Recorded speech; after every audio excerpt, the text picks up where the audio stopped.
عم سجل هالفيديو للتجار اللي عم يحتكروا بضايعهم بالشهر الفضيل. ربك بيقول ارحموا من في الأرض يرحمكم من في السماء.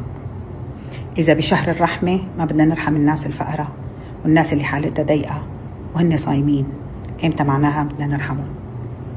بدي لكم قصة صغيرة قالت لي إياها قرايبتي وقت كنت بالشام.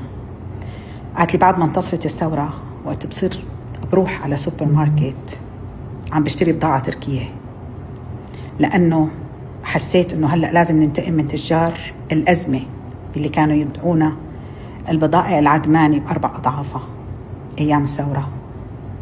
لا تخلوا هالإحساس عند السوريين، لا تخليهم يحسوا إنه أنتوا عم تستغلوا كل ظرف لتزيد أموالكم وتزيد أرباحكم. وقت ما كنا نحسن ننزل على سوريا كنا نروح على تركيا، كانوا يستغلوا الناس كمان ويبيعوها أضعاف مضاعفة بالأسعار على كل شيء. بالأخير إجت كورونا وشلحتهم كل أموالهم، صاروا يلحقونا ملاحقة لحتى نشتري من عندهم. ديروا بالكم يا تجار، ديروا بالكم اللي عم تتحكموا برقاب الناس. الله إذا سحب الرحمة من عندكم وسحب البركة من بين إيديكم رح يحاسبكم، مو بكفي يجيكم بولد عاق يروح لكم أموالكم، أو بنت تكسر لكم عينكم، أو ينهدر أموالكم على صحة ابنك ولا صحتك ولا صحة مرتك. ربكم ما بيضرب كفوف لكن حسابه عسير.